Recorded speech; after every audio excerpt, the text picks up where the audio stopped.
Welcome back to the STEM Career Accelerator. In this exciting lesson, we're going to talk about networking and why networking is so important.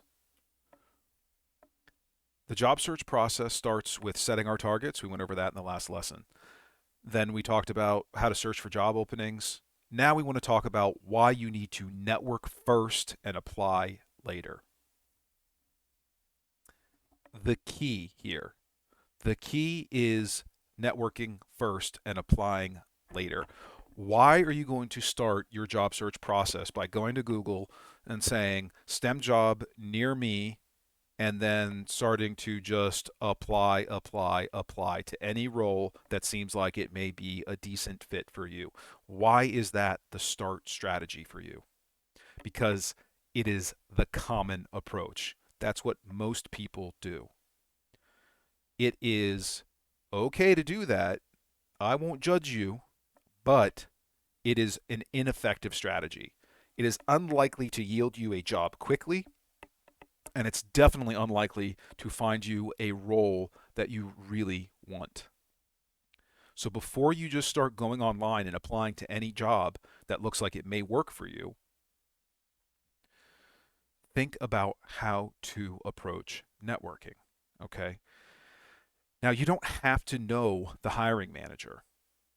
Oftentimes, for a new role, you won't know the hiring manager yet.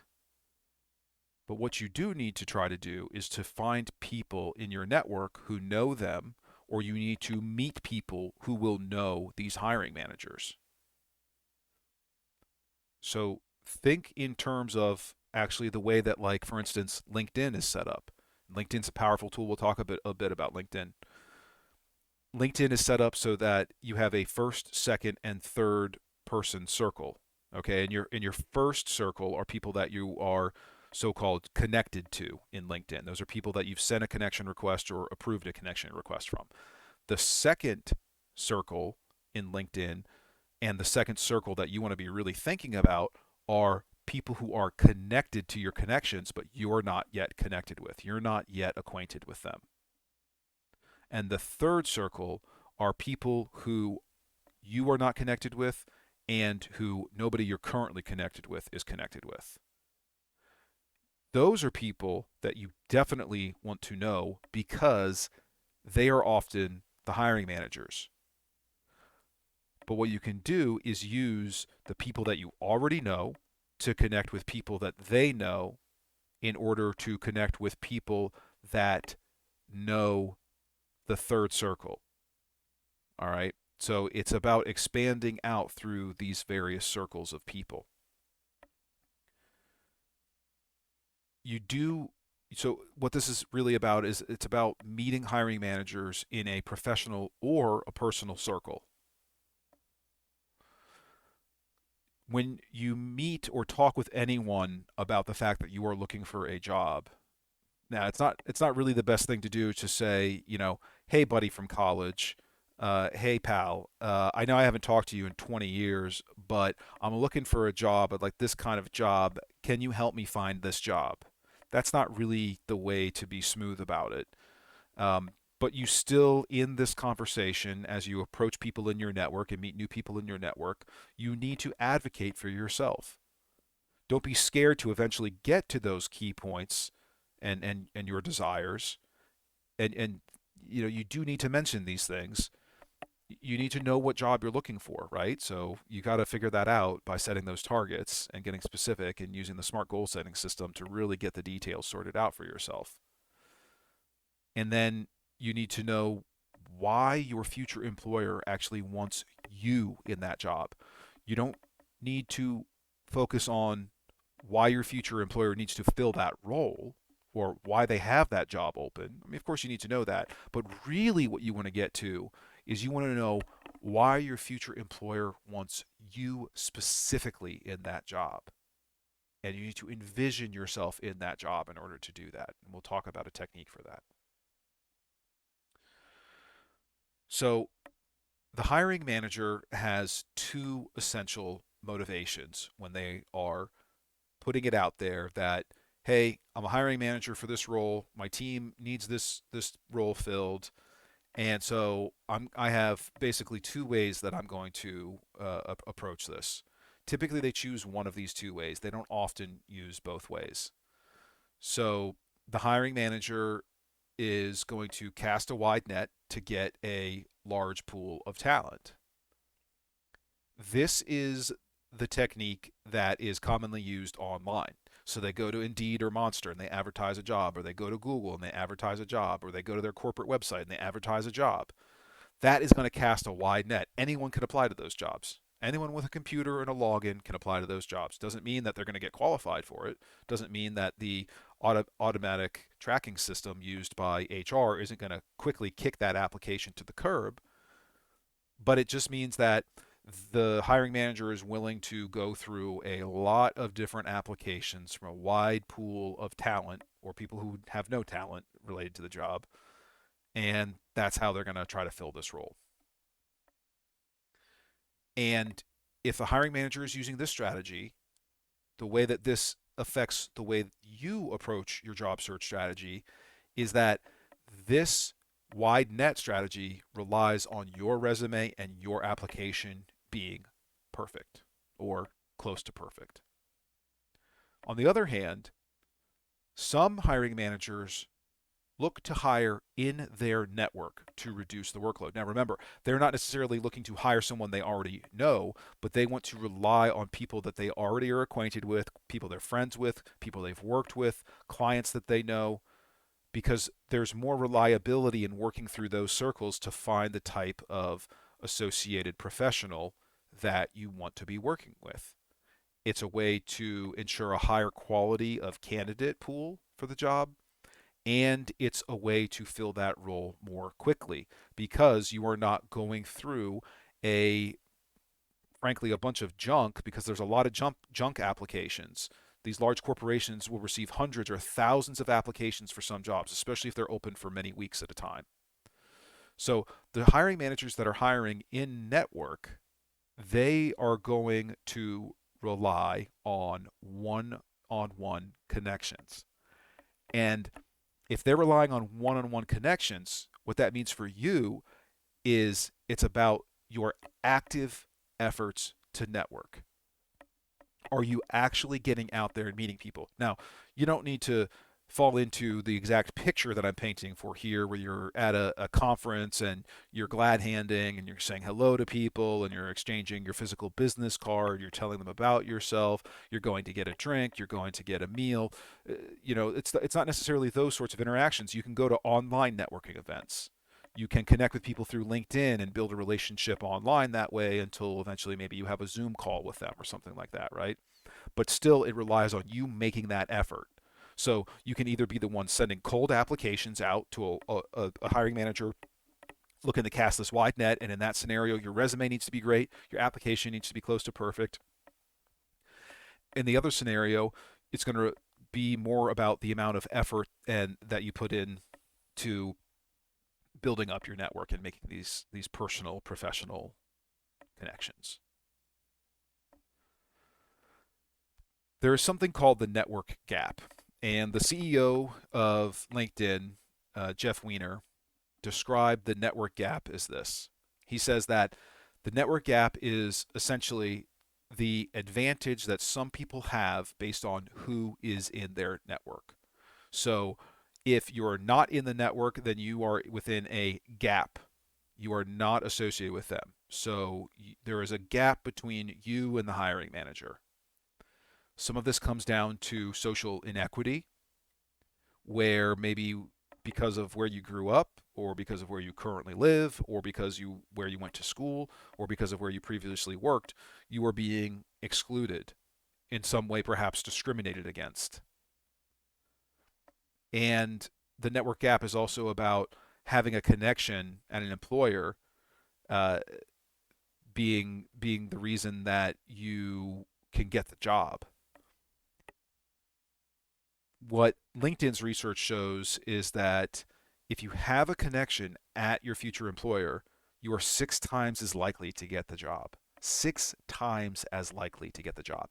So that means if you just go to Google, you search for jobs, you find an online application, you send in that application with your resume application, maybe a cover letter if that's required, and you send that in, but you never make contact with anybody. You have no acquaintance, no friends, no professional contacts at that employer, but somebody else does. That means that that person is 6 times as likely to get that job. That doesn't necessarily mean that it's about the quality and the term of that relationship, how long you've been connected to that person. It just means that you have reached out to them. You've gotten connected with that person who already works at that company or that organization or that agency. And then just because you are in that person's network, you could be 6 times as likely to get the job that you're applying for.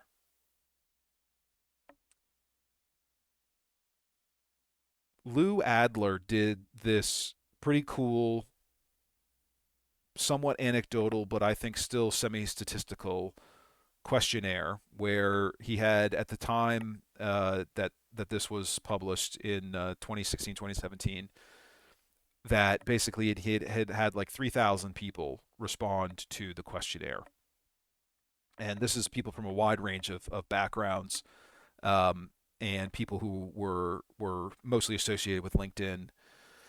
And what he analyzed was how people get jobs. So he looked at the total talent market at that time, 2015, 2016, and what their job hunting status was and what the demand in the market was. And this is the results of that assessment. So the job hunting status for people he categorized in 4 ways, which is that they're either under or unemployed and actively looking, or they are employed and actively looking, or that they're employed but they're kind of tiptoeing. They're not really actively looking for a job, but they're considering it. Maybe they talk to people about it, but they're not really out there, with a job search strategy trying to find the next role. They're not ready to leave their current employment. And then there's people who are employed but passive. They're like, yeah, I'm not doing anything about it, but sure, if a great new opportunity came along, I would consider it. So those are the people in their job hunting status, right? And you know, typically the people that I'm talking to as clients are in these first 2 categories. They are actively looking for a new role, and they may be either happy in their role or mostly happy in their current employment, or they're unemployed or they're unhappy or so-called underemployed in their current employment. All right, so you can see across those categories the percentages of people that he analyzed.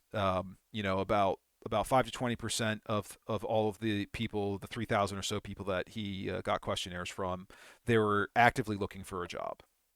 Another 15 to 20% of them were kind of tiptoeing around the idea, and then the 65 to 75%, the majority of them were passively considering looking for jobs. Now, what this graph shows is when people actually got a job. Okay, so how did they get that job? And that's what's color coded. They either got it through a cold application where they just went online typically and sent an application to something that they found on Google, and they sat there, they waited, they prayed, and eventually they got a call from HR and they got a job interview. They did well in the interview, they were selected as the top candidate, and they got the job. But then there's the other category of people who were networking, people who found that job. I mean, you still have to apply for a job, right? You don't just shake somebody's hand and they say you're hired. You still have to go through an application process. That's the way every organization works these days because it's a legal thing. Employment is a legal thing, so you have to go through a formal process for it. But still, they found these jobs because they knew somebody at the employer.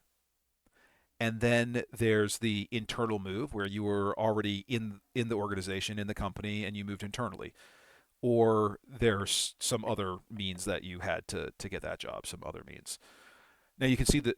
dominating categories are that you did a cold application and you got the job. And of course, that's going to be more people who are actively looking, because they're actively sending out these cold applications.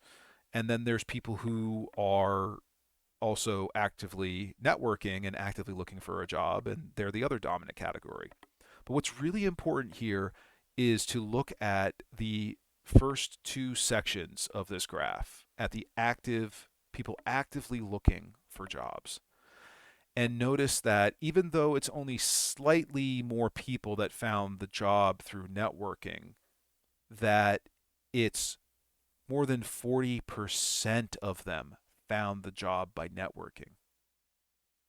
So think about this. Is the best job search strategy to do one or the other? Is it to send cold applications only? Or is it to only network and only apply to jobs that you know somebody in the organization? Or is the best job search strategy a mix of those, where you're going to apply to jobs that you find through a job search and that you don't know anybody in the organization yet? Or is it that you're going to apply to jobs also that you find somebody that you know in your network? Or is it that you're going to find a job online that you want to apply to and then try to find the hiring manager or somebody who knows the hiring manager, at least somebody who works in that organization, to bring them into your network, to talk with them, to see who they know, and then to try to network through them to find a way so that the hiring manager is looking for your application, so that they're already thinking about you. Or there's also another outcome for this that's still positive, that maybe in that process of networking you realize this isn't the right job for me, this isn't the right organization for me, and you can stop spending time on it. You can stop filling out the job application, you can stop actively networking towards that job, and you can move on to something else. Use your time and effort wisely. And then, of course, the other smaller category is internally. If you are still okay about working in your current organization, then look at jobs that are being made available internally. Look at jobs that are on your company's website and talk to HR in your company and see if there are jobs that you're qualified for that maybe you could move to.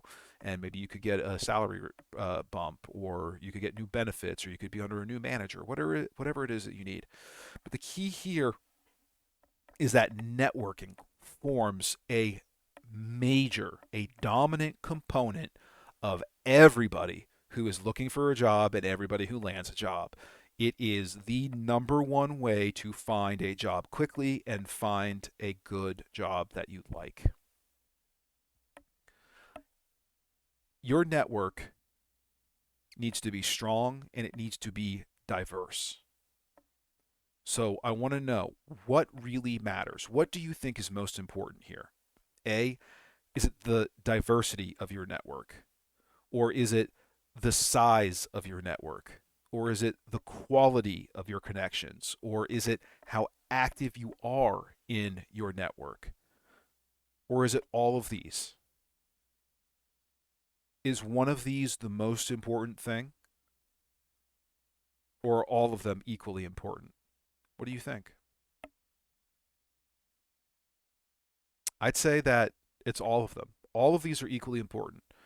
Your network needs to be as diverse as it is large. It needs to be of good quality, and you need to be active in that network. So, the four things that you need in your network are diversity, enough people, high quality connections, and it needs to be active. And that comes down to you putting in the effort. So, how do you leverage a network? Well, quality connections are not just built by saying, going to LinkedIn and hitting the connect button and saying, I connect with this person now. It's quality connections are not built by sending one email into the ether to somebody that you don't know and then not getting a reply and just leaving it there and saying, oh, well, I guess they don't care. They don't want to talk to me. They don't care about me. That's not what it's about. Okay. Quality connections fundamentally are best built through personal interaction. So, going to conferences, going to professional society meetings, going to mixers, going to things where people are physically gathering, if you're comfortable with that, that is the best way to go. I know in the era of the pandemic, things felt very unsafe, and I know not everybody still feels safe to go to these personal gatherings, to go to networking events, but it really is the best way to do it. Now, that doesn't mean that you can't still build these quality connections through more personalized interaction online. You can do that. And LinkedIn helps with this to some extent. It's not the same as personal interaction. You can interact in the comments, you can interact through the messenger, you can post often to build up a following. And the other thing with LinkedIn that you can consider is when you do connect with somebody, maybe the thing to do is to move off of LinkedIn and have a Google Meet meeting or a Zoom meeting or a Skype meeting or a Microsoft Teams meeting. Have an online meeting with them. Being able to see somebody across the camera, to hear their voice, or hear their voice, or make a phone call, or if you both have iPhones, then have an iVideo call. Do what you need to do in order to make it a more personalized interaction with these people. But you can start softly, and you can send out a bunch of messages to people, and send out a bunch of connection requests and personalize those connection requests and all that sort of stuff. But also be getting onto Google and searching around for online networking events, online conferences, online professional society meetings. See if they have breakout rooms in there where you can have more personalized interactions but still online. All right. And if you are going to use LinkedIn, please improve your profile. Even if you have a great profile now, you can probably make some improvement to it. And there are some basics here. You need a good profile photo. You need a sharp headline or tagline. You need to do something with your banner that's gonna catch people's eye and tell them something about what you're about.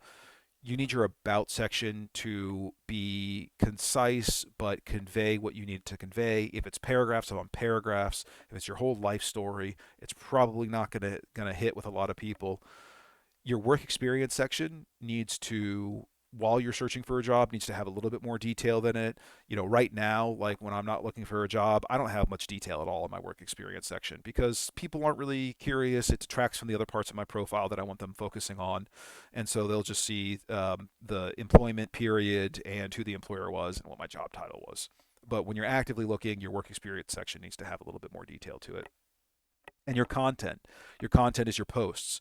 Are you posting slides? Are you posting just text only? Are you posting video? Are you posting photos? It's up to you, but you also need to realize that posting is a long-term strategy. Or it's just for fun. Some people get a lot of enjoyment through the social media interaction and just building content.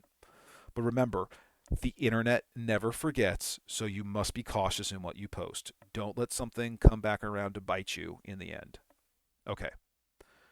If you do want to improve your LinkedIn profile, now this is just an example of my LinkedIn profile. My profile has evolved over the years. You may have originally met me through LinkedIn, or you may have heard about me and then Googled me and found my LinkedIn profile.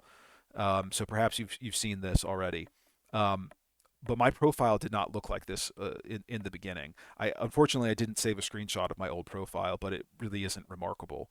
It really wouldn't be worth looking at. And I wouldn't say that mine is particularly the best or super special. But what it does have is it has the essential elements, right? It's got a clear photo of me. You can see me. I've selected the way that I wanted to look in that. Some of us want to look more casual. Some of us want to look more professional. Some of us want to be, just come out of a makeover before we get this photo done. My photo was not professionally taken. I took it with my phone, um, and I have made it all myself. I didn't hire anybody to do this. You could also hire somebody to help you with your LinkedIn profile if you wanted. My banner, it has the name of my main product, the main thing that I use to help people, the STEM Career Accelerator. What is that? Well, it's if you want to transform your STEM job into a career with purpose-driven expertise. Well, if that's you, then go to my website so I can learn how I can help you. There's my website, right? The banner lays it all out there for you. And I'm New Terrain Academy, so I've got some terrain there. And orange is the branding color that I use. So there's orange in my banner. There's orange in my profile photo. You can see my name. I recommend using your pronouns. I tell you who I am. I'm a geologist. That's what I started as. Eventually, I became a career coach. I'm now both. I work as a geologist and I work as a career coach. And what do I do? Well, I help STEM professionals transform jobs into careers with purpose driven expertise without climbing the ladder or working another 20 hours a week. And I'm also a landslide hazards and geomorphology expert. These are the things that I talk about, right? So these are the basics that you need to have in your profile. It's not that hard to pull this together. And I do have some extra help for you in order to improve your profile if you want to do that. All right. Thanks for listening. Thanks for being here. And I look forward to seeing you in the next session.